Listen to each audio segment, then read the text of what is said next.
I'm happy to be. And I'll be.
Good morning.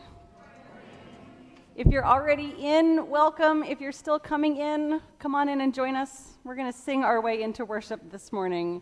Hymn number 1, which our hymnal calls May Nothing Evil Cross This Door, but which is actually called Prayer for This House. There you go. Please rise in body or spirit as you are able.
Thank you. Good morning, and welcome to this worship service of the Unitarian Universalist Congregation of Salem.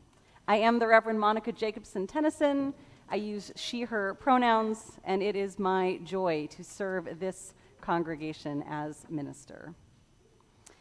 We gather this morning as a community of seekers, all of us carrying questions and searching for wisdom and inspiration to help us live lives of meaning. We gather together to wonder at life's mysteries, to express our gratitude for life's gifts, and to grieve together during life's hardships.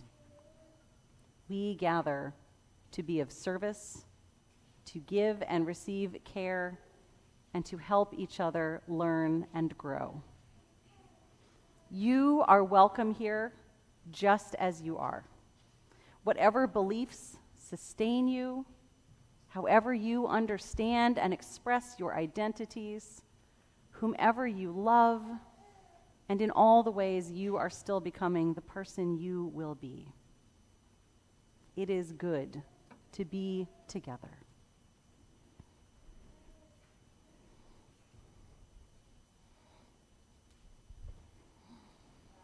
Here, there are no fences around the care and love we share. Here is a community of people with open arms and open hearts, given freely, a place to nourish the spirit, to feed the quest for knowledge, and to share. All are welcome here. You are welcome here. I am welcome here. Join me as we affirm our commitment to each other with our affirmation.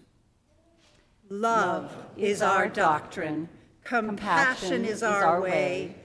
Here we seek to create a joyful home for free religious exploration, build a community of caring fellowship, nurture the hopes, and serve the needs of our world.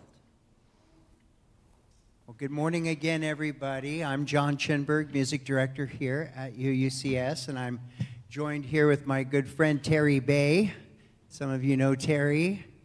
And we're starting today with a song by Peter Mayer. And I did not know Peter Mayer. Terry didn't know Peter Mayer either. Monica turned us on to this guy. And what an amazing songwriter. He's cool songs. This song's called Yukon Sally.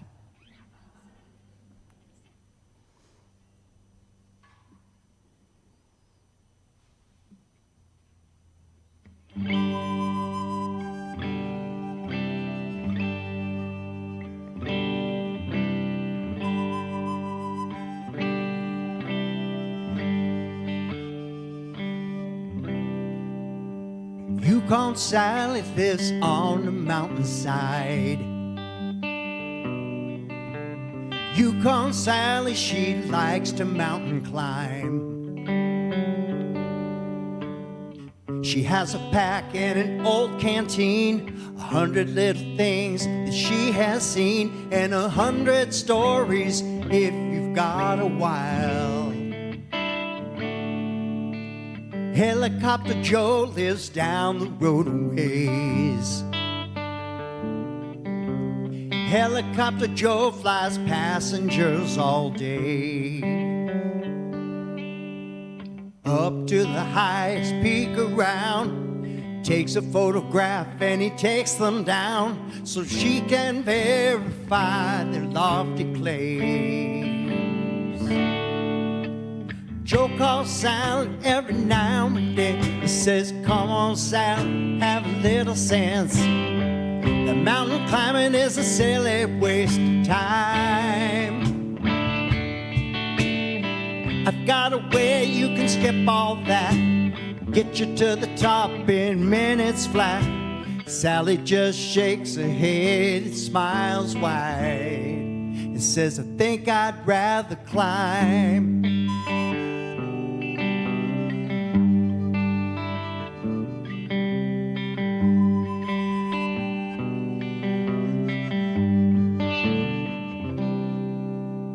Joe sells rides to the hurried working class. They want sights and they want to see them fast.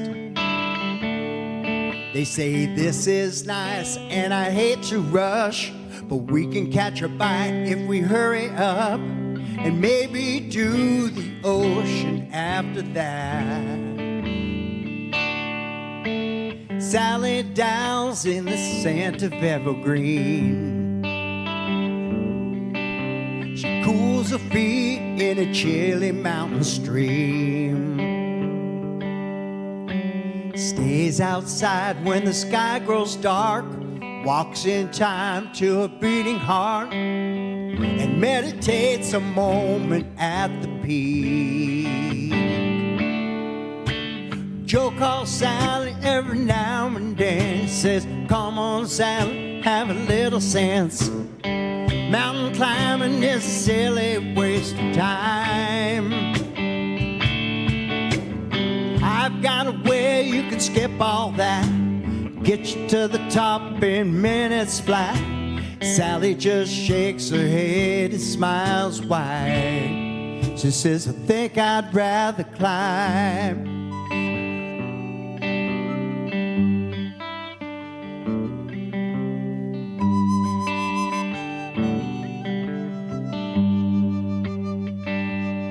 She says, joy that climbs half the joy. You might reach the peak, but that's not the point. Joe says, Sally, you're a mystery to me.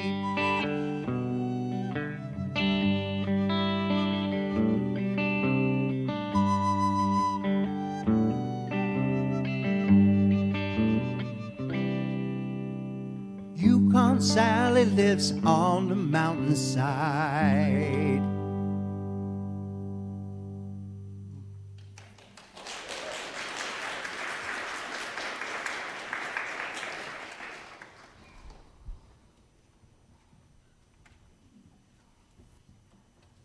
This is an exciting time, a time of change, a time of transition.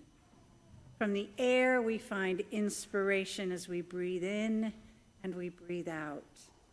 From the fire, we find transformation as we face change. From the water, we find tranquility as we are washed clean. From the earth, we find stability as we seek courage and strength. We light 3 chalices in this congregation, each holding a special meaning for us. Our first chalice reflects this place and all gathered here for the Unitarian Universalist congregation of Salem. Our second chalice represents our sister city in Simenfalva, Transylvania, Romania, where our roots were established in the past, connecting us to the future. And we light a lantern for the future, for the children, the youth, and the young at heart, for growth and exploration that learning will bring, not only here, but for all those around the world who seek. May the light from these chalices shine with brilliance and joy. This is the second week of Advent. Today we light a second candle on the Advent wreath. The first candle represents hope, hope for the future, hope for the light to come through the darkness of this season. The second is also purple, and it represents peace. For Christians, both ancient and modern, the Christ child is a promise that this child would bring everlasting peace to all on earth. The hope that we will someday have peace on earth comes to us once again as we move from the darkness to the light. We light the second candle for peace. Please join me as we sing these flames to life. Rise up, O flame, thy light glowing, show to us beauty, vision, and joy.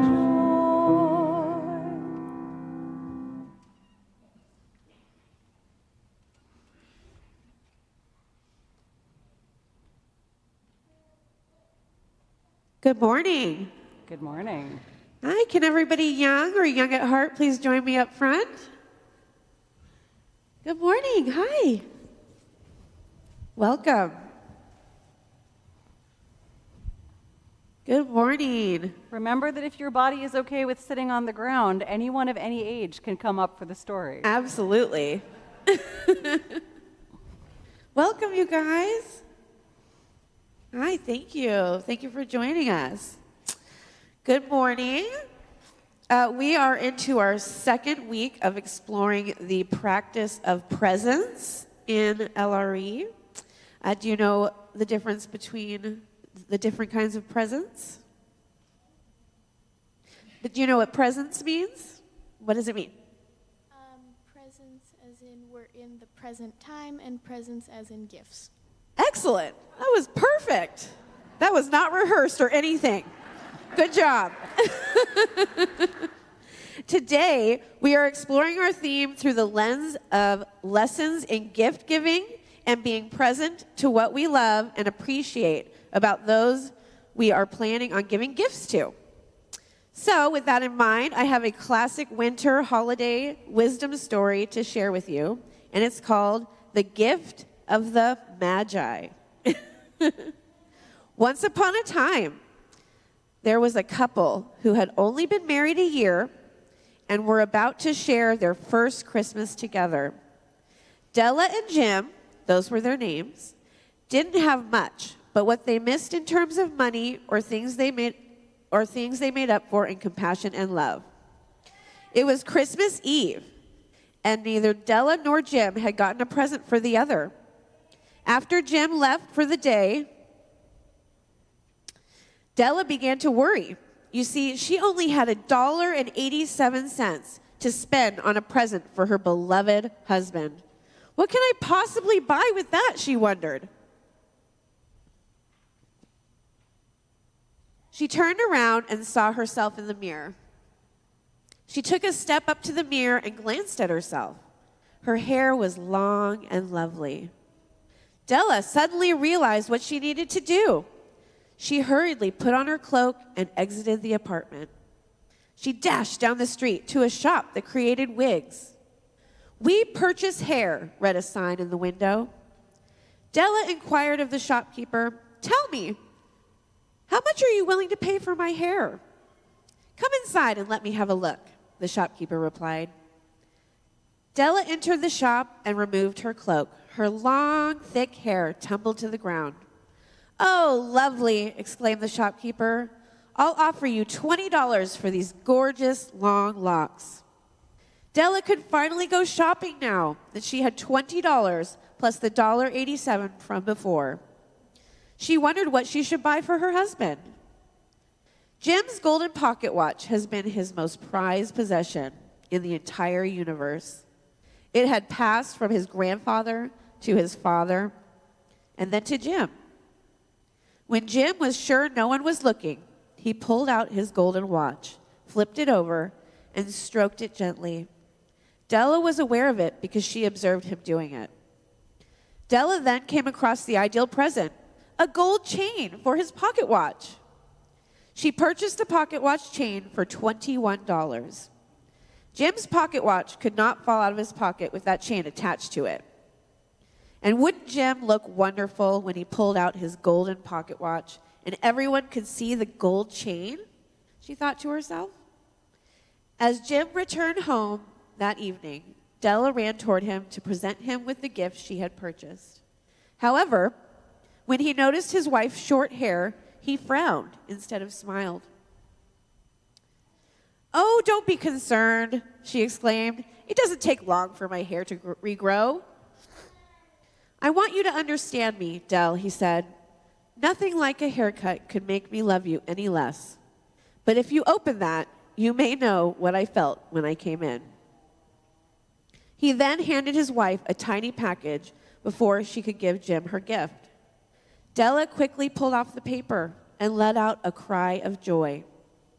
For there lay the combs that she had seen in a window shop and loved for a long time. Beautiful combs with jewels, perfect for her beautiful hair. She had known they cost too much for her to buy them. She had looked at them without the least hope of owning them, and now they were hers, but her hair was gone. But she held them to her heart, and at last she was able to look up and say, "Don't worry, my hair grows so fast, Jim." And then she jumped up and cried, "Oh, oh!" Jim had not yet seen his beautiful gift. She held it out to him in her open hand. The gold seemed to shine softly as if her own warm and loving spirit. "Isn't it perfect, Jim? I hunted all over town to find it. You'll have to look at your watch 100 times a day now. Give me your watch. I want to see how they look together."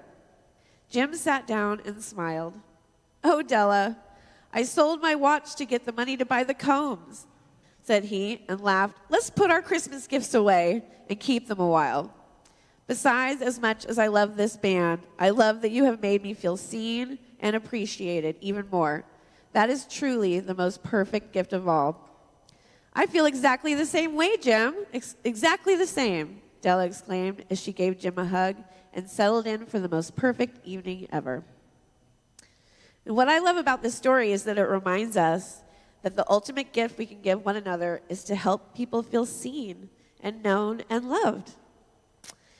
And I have an announcement to make after that. We have an event coming up. You guys have heard of Game Night and Parents' Night Out. And this month, we're combining the two. And we're doing a game night with Parents' Night Out for children to come to on the LRE side. And game night's going to be in the fellowship hall. So it's going to be both at the same time. So you can come with the whole family, play games, have a good time. Or if you're not feeling into the games, you want to go out shopping for the holidays, you can drop your kids off. And it's from 6 to 9 o'clock on Friday the 27th. Okay? And I think that's it. So if everyone can stand up in the center, we'll create the love arch and be on our way. Thank you.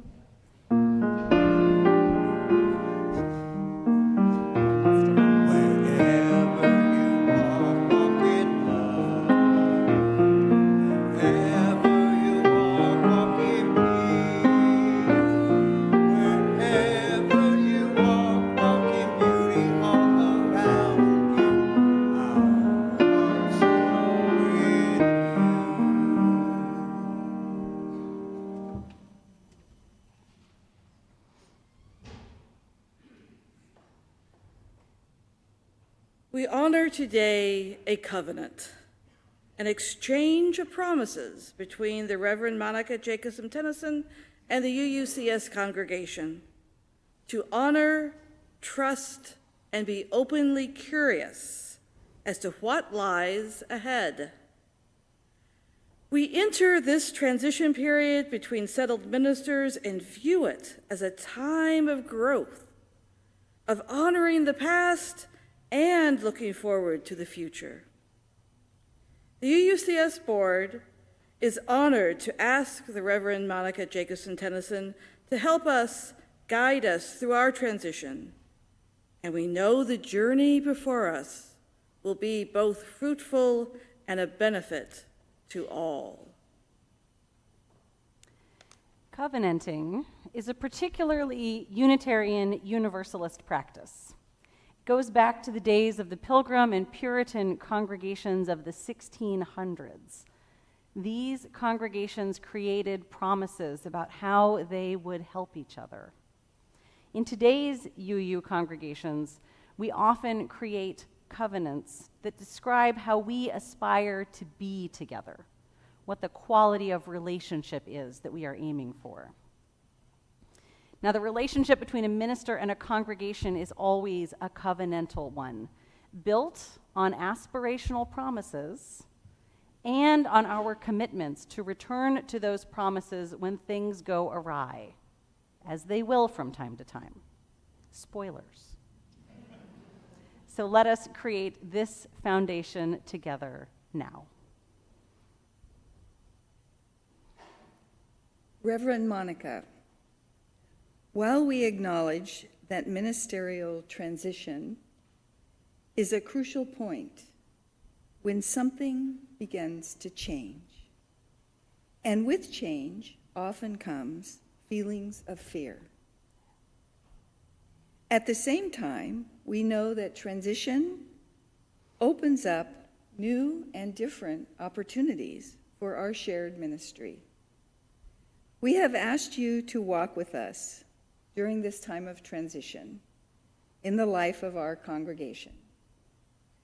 We will share with you our stories, our experiences, our concerns, and our hopes for the future as we move forward through this transition. We are so grateful that you have chosen to be with us.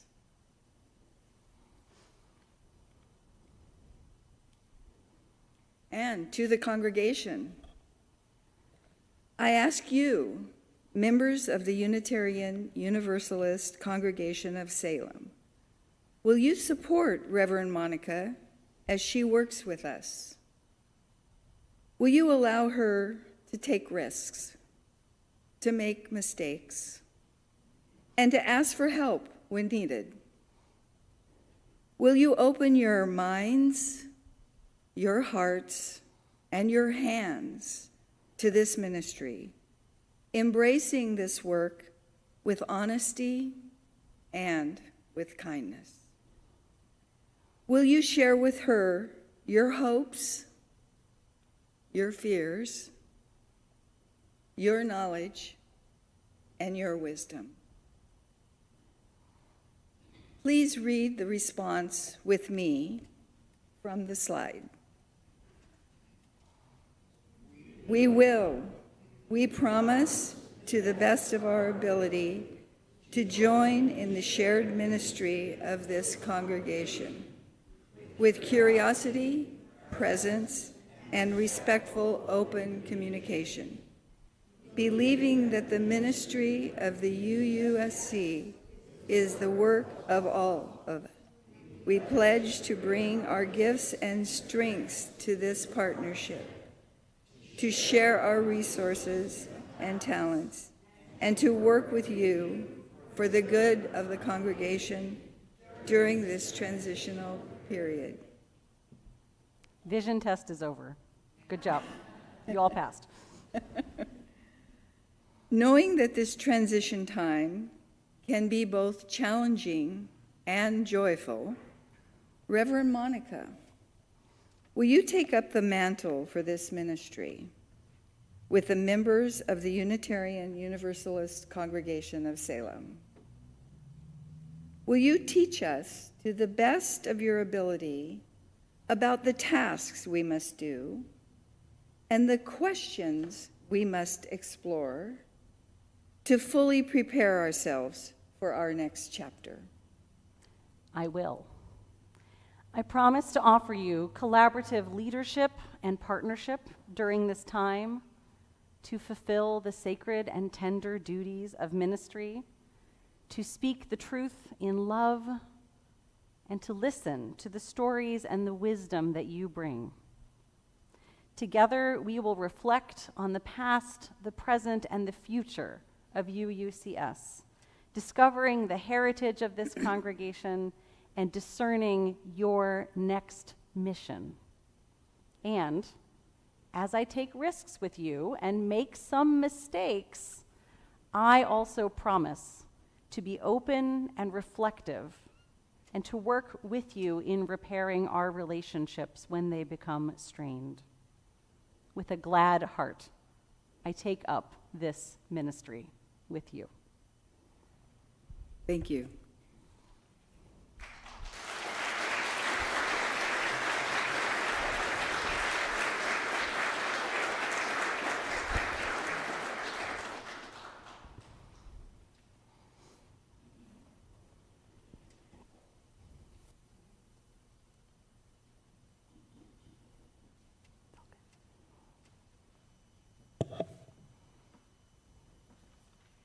Hello, I'm Joan Stembridge, and I'm your Lifelines lay minister today.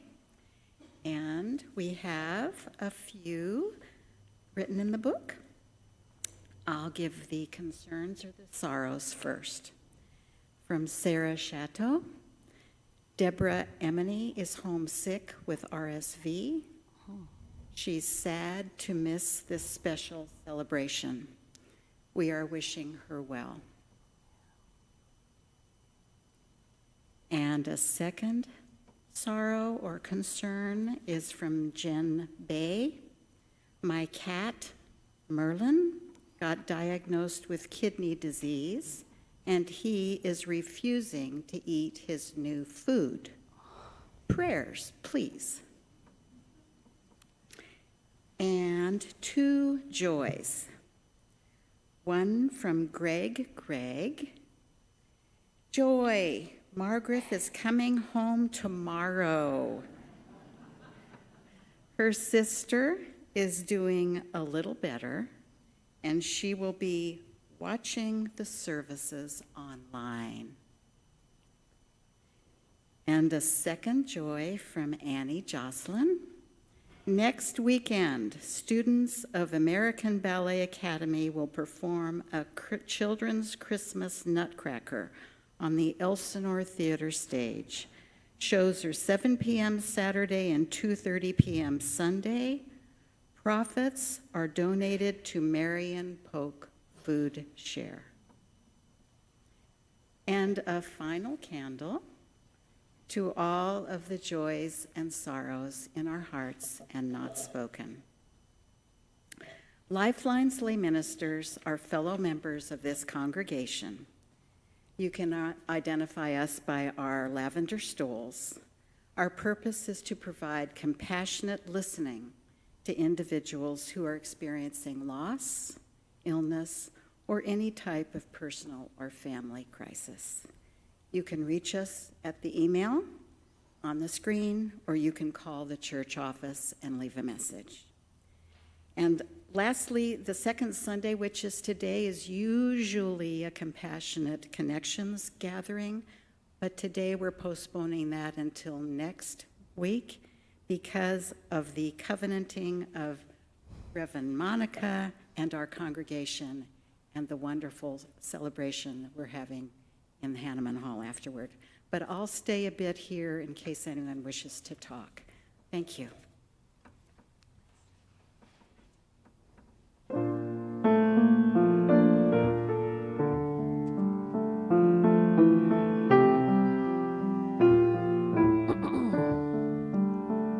May I be filled with loving kindness. May I be well. May I be filled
reading today is called Evolutionary Thinking by Father Richard Rohr.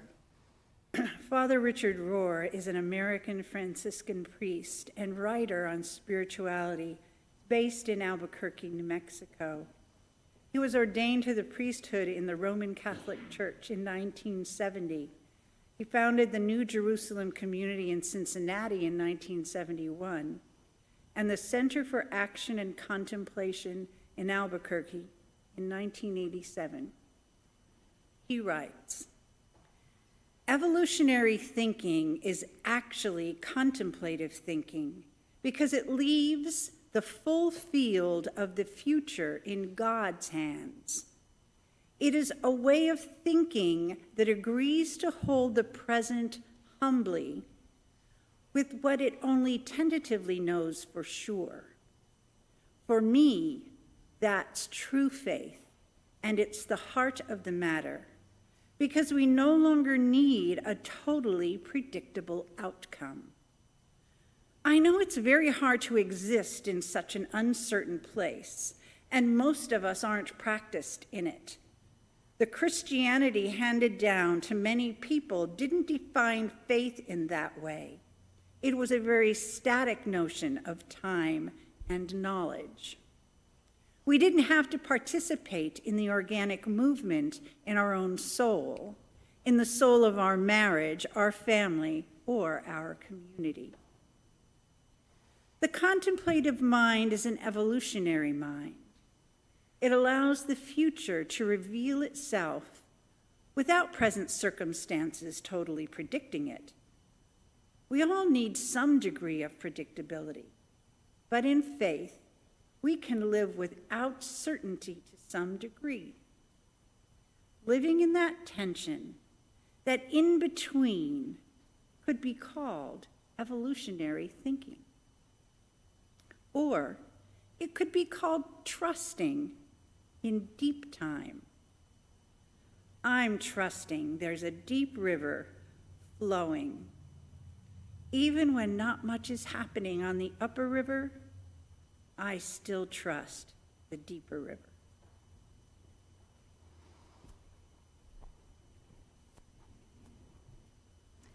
Let's talk about time for a second. I'm going to ask you, you can close your eyes if you want, to picture time. Are you getting a line?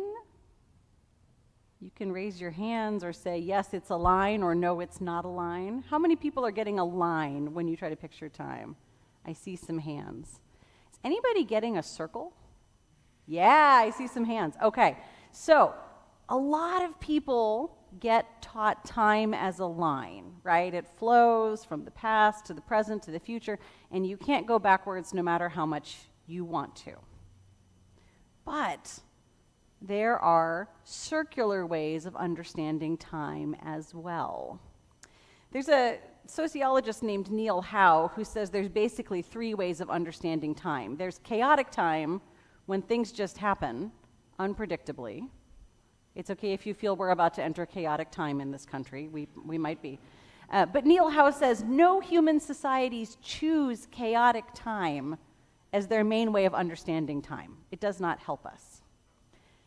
Many societies that come out of Enlightenment Europe wound up with linear time, which makes a lot of sense, right? It organizes things. What comes before affects what comes next. But also, many societies developed circular time. And time still works as a circle for all of us, even if you love linear time. Think of the progression of the seasons, or if you practice an earth-based tradition, think of the wheel of the year.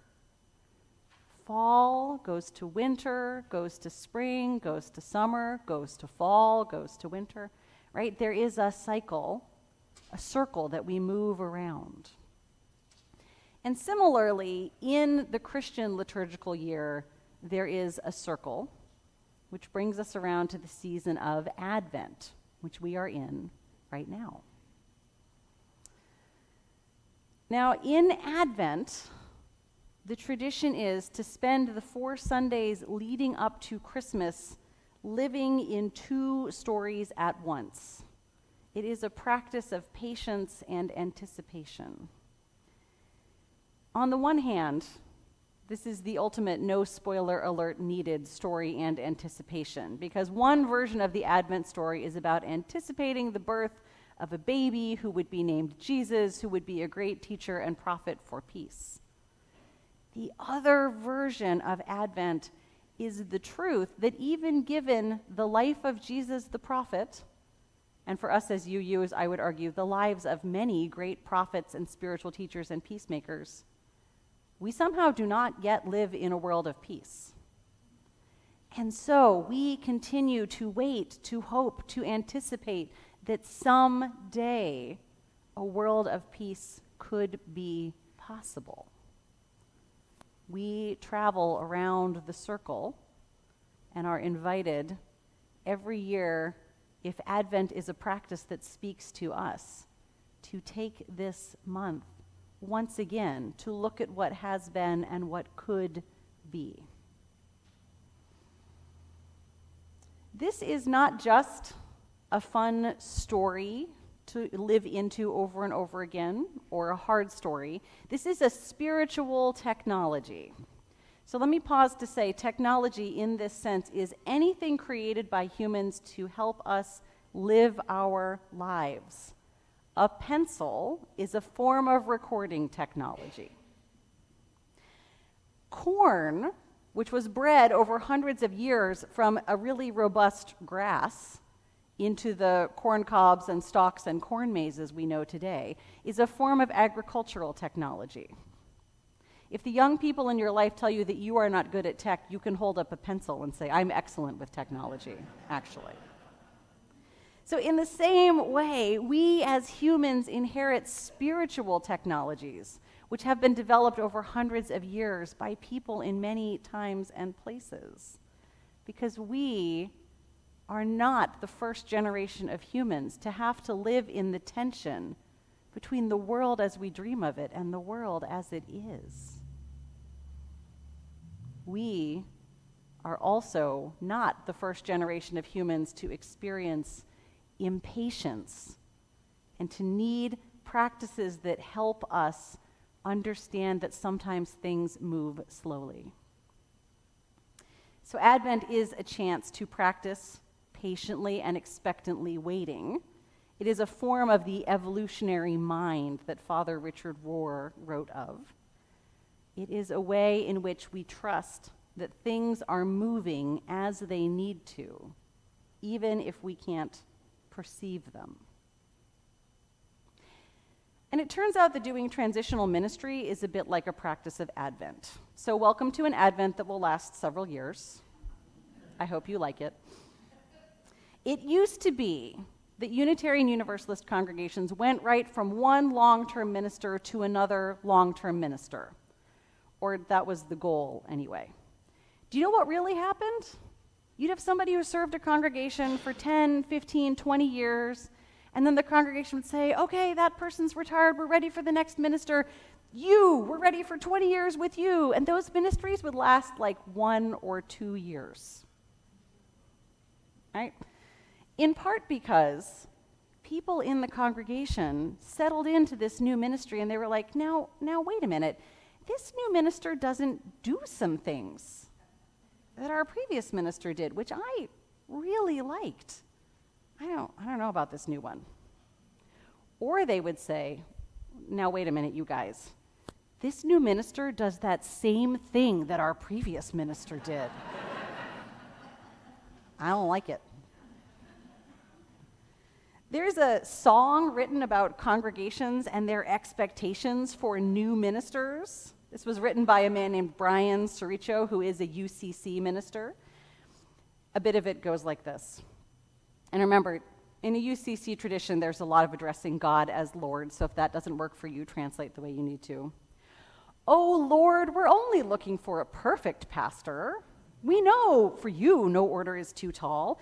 If you can make the universe in less than a week, you can make a perfect pastor in no time at all.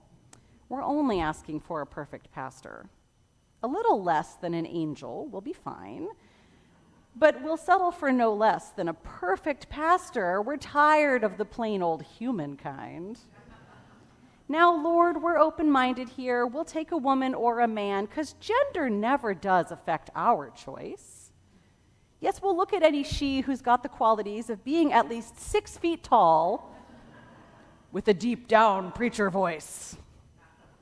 And Lord, we'd like an older man, someone polished and mature, but young enough to still be looking great.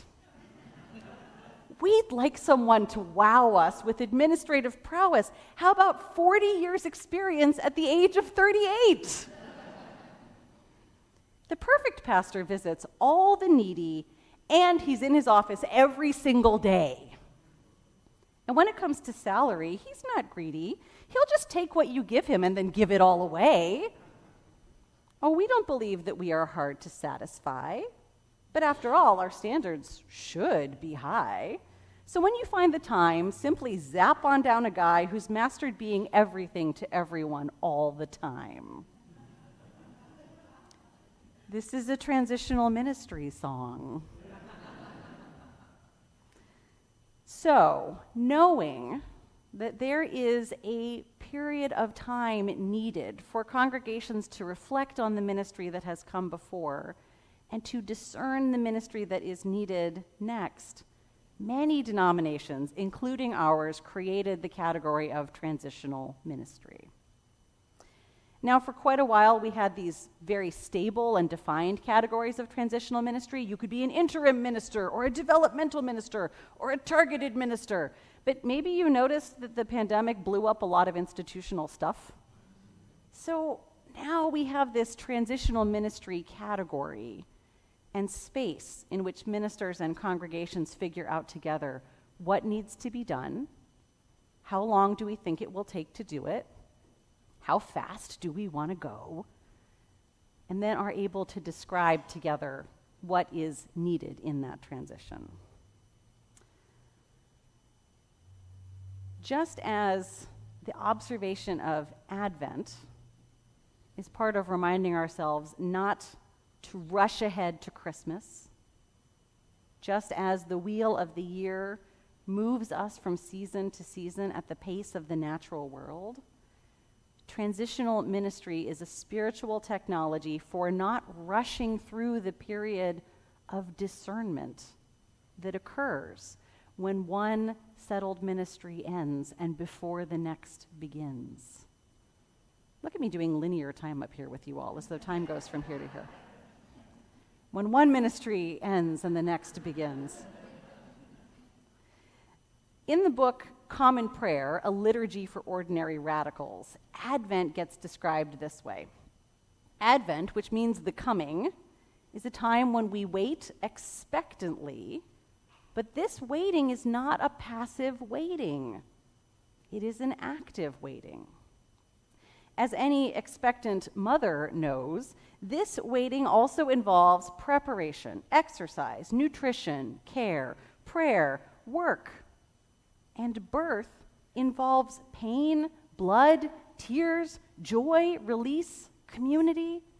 It is called labor for a reason. Now, I hope that the labor of transitional ministry is a little less like the labor of giving birth. It would be great to avoid literal bleeding during this time together.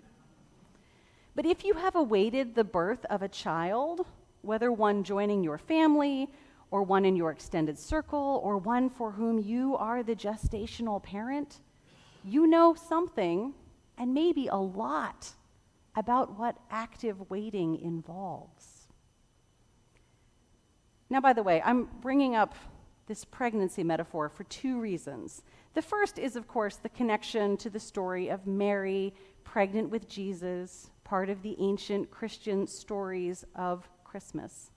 But the second part is that part of transitional ministry with a congregation is helping you all try on different ideas of what ministry can look like. And after 32 years with a man as your minister, you may be noticing that it hits differently for a woman to stand up here and talk about pregnancy and labor and birth. Yeah? The kids on TikTok taught me that phrase, right? It just hits different. The first year that I served a congregation in Massachusetts, where I was the third woman out of 24 ministers in over 300 years, we were preparing for Christmas Eve, and I looked at the past orders of service, and I talked with the worship team, and we had a very traditional Christmas Eve. It was the same as the past 4 or 5 years. And after that Christmas, people kept saying, "Wow, Christmas Eve was so different this year. You changed so much." I was like, yeah, there was a young woman in the pulpit and not a bearded white guy in his 60s. He did not wear a necktie on Christmas Eve. These things come up in us, sometimes unexpectedly. These folks in Massachusetts didn't think to themselves, uh-oh, I was expecting a man and I got a woman and that was really different. They were like, I can't put my finger on it. Something was different. I was like, I'll show you the orders of service. It was me. I was different. It was me. I got it. They were like, no, that can't be it. Something else was really different. Nope, still me. This happens, and I expect it will happen in our time together too. There will be times when you go to me or to each other and you say, that was so different. She changed so much. Well, maybe I changed something. Maybe I moved the table down. Or maybe I'm just a different minister. And that's okay. And in fact, part of what we do together will involve inviting other people who have other ministerial presences and other identity constellations, so you can experience how ministry comes to you through many different people. That's good for you. And if you notice those reactions in yourself, that was weird, that was unexpected, well, the Advent invitation is to pause and to be curious about them. Ask yourself, what's coming up for me? Don't be distracted by the part of you that goes straight to, I like it, or I don't like it, or that should never happen again. Ask yourself, what is coming up for me? Why am I noticing this so much? I was just listening to this podcast about working for social and political change. The people were thinking about what we're going to need to do in this country for the next 4 years. And one person said, you know, we live in the age of Amazon Prime. So at 10 p.m., you can have an idea of something you'd like to have. You can go online, you can order it, and it can be at your door the following morning. This is like the opposite of Advent. This does not teach us any patience. We have been trained to expect instant gratification, and this extends, the podcaster said, and I agree, even to our activism. I called my senator once. Come on. And this extends to congregational life too, because we are not separate from the world and the society we live in. So in this Advent season and in this time of transitional ministry, the invitation is to value the journey just as much as the anticipated destination. Be like Yukon Sally. Go up and down the mountain without the use of the helicopter to skip all that. Enjoy the climb, enjoy the trees and the viewpoints, the side tracks, the mountain streams, and like the story we shared with our children, the gift of the Magi, know that the intention with which you do things matters deeply. Della and Jim, in an outcomes-based culture, did not produce a successful Christmas Eve for each other, right? They gave each other gifts that it turns out the other person could not use. But that wasn't really the point. The point was to behold each other, to make sacrifices and gestures of care for each other, to meet each other deeply and truly.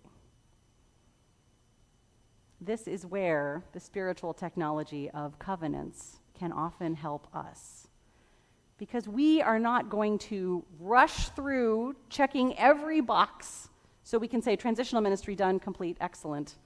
Too bad we broke some eggs and hurt some feelings along the way, but I'm sure it will be fine. It matters how we are together. Hence, the covenant that we have entered into today, which I am sure will call each of us, including me, to reflection and humility and reconnection and re-covenanting, because that's how this work goes.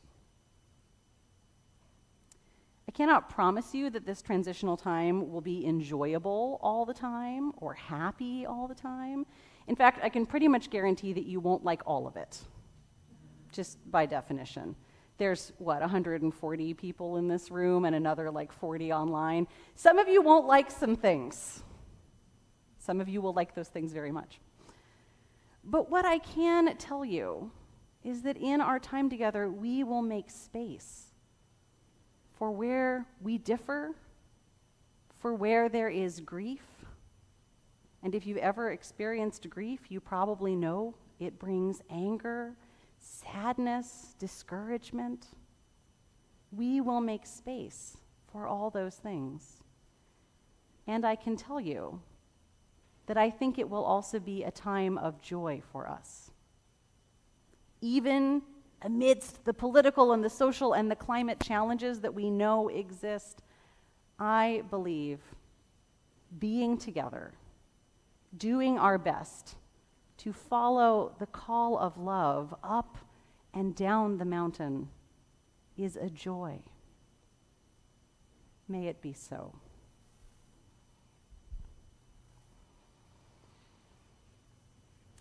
Will you join me for a moment in the spirit of meditation or reflection or prayer with this prayer of new beginning by Laurie Stewart. In the spirit of community and a sense of purpose in our shared ministry, let us commence the discovery of our strengths, our concerns, our grief, and our joy.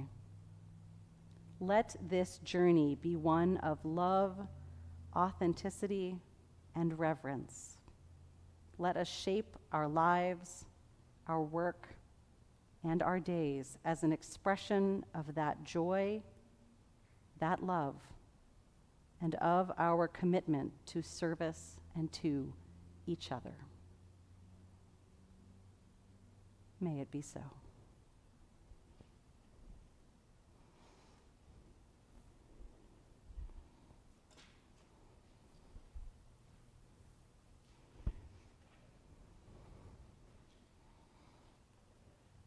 This place is filled with generosity. Look around at the beautiful artwork displayed, the faces of all the people, the children, the gardens. Look at the grounds and the woods. This place cares and shares with donations of time spent in many, many ways, as well as donations and pledges of funds.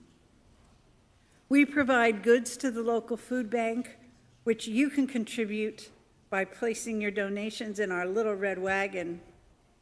And we also share our plate with local groups working for social change and to help others.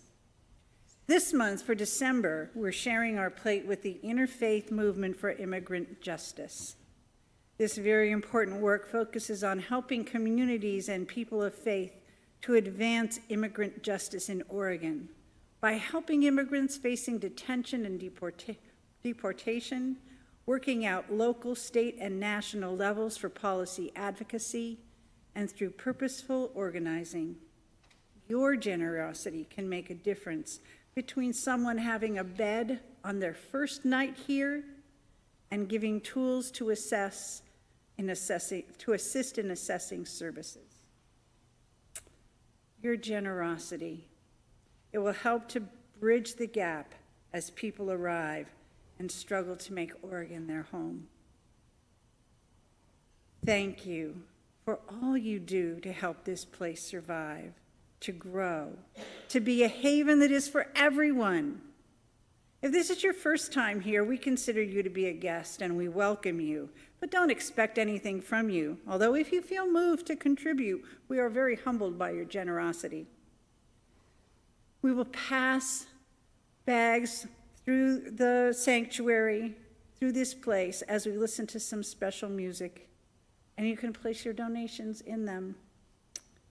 We are grateful, very grateful for anything and everything that you share. Thank you, and blessed be.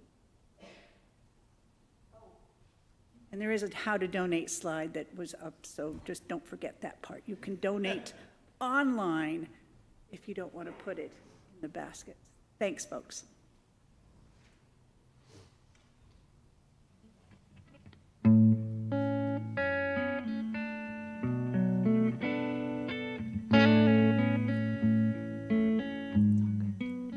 When you're down and troubled and you need some loving care, and nothing is going right, close your eyes and think of me, and soon I will be there to brighten up even your darkest night. You just call out my name, and you know wherever I am, I'll come running to see you again. Winter, spring, summer, or fall, all you have to do is call, and I'll be there. You've got a friend.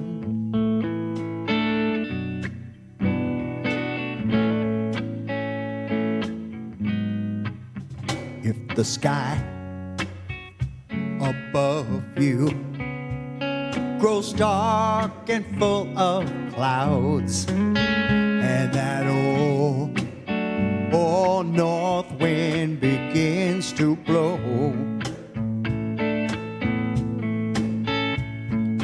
keep your head together, call my name out loud. Soon you'll hear me knocking at your door. You just call out my name, and you know wherever I am, I'll come running to see you again. Oh, don't you know about winter, spring, summer, or fall? All you have to do is call, and I'll be there, yeah, yeah, yeah. Ain't it good to know that you've got a friend? People can be so cold, they'll hurt you, yes, and desert you, and take your soul if you let them. Oh, but don't you let them. You just call out my name, and you know wherever I am, I'll come running to see you again. Oh, don't you know about winter, spring, summer, or fall? All you have to do is call, and I'll be there, yeah, yeah, yeah. You've got a friend, ain't it good to know you've got a friend? Ain't it good to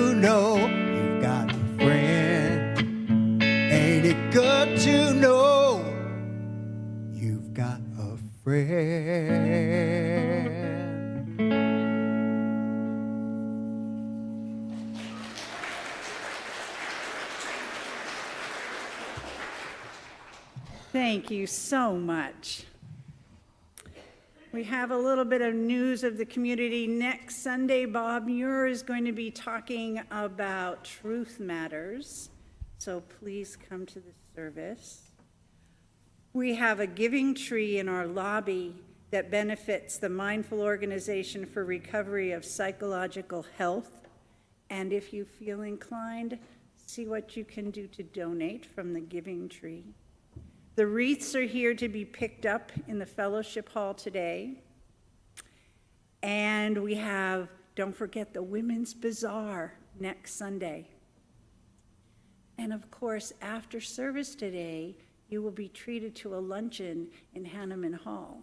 So please feel free to join in and have something wonderful to eat.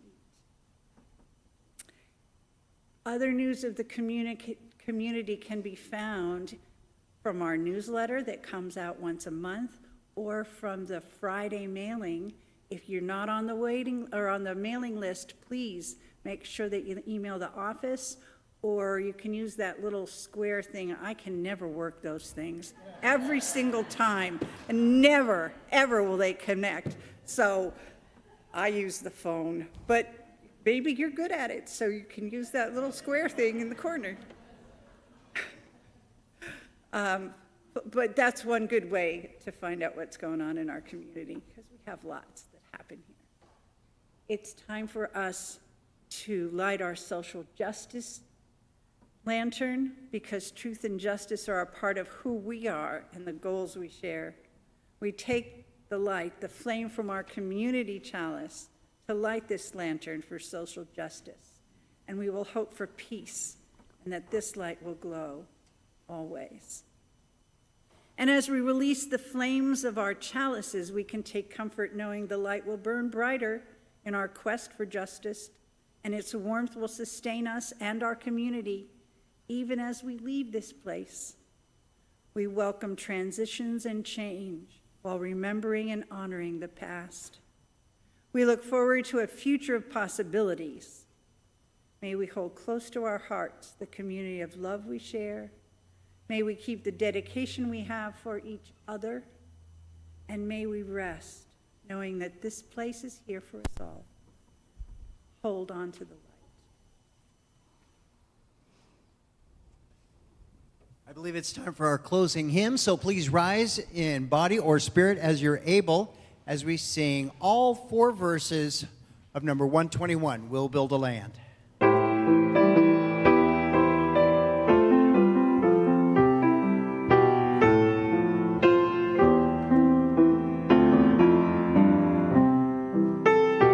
We'll build a land where we hide up the broken.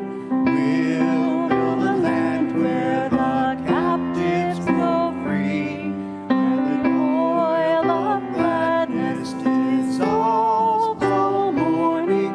Or we'll build a promised land that can be. Come build a land where sisters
Come build a land where sisters and brothers, anointed by God, faith and create peace where justice shall roll down like waters and peace like an ever-flowing stream.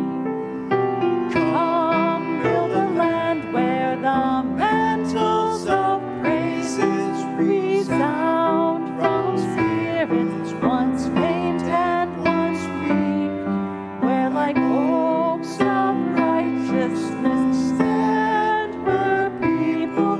Oh, come build the land, my people we seek. Come build a land where sisters and brothers, anointed by God, faith and create peace where justice shall roll down like waters and peace like an ever-flowing stream.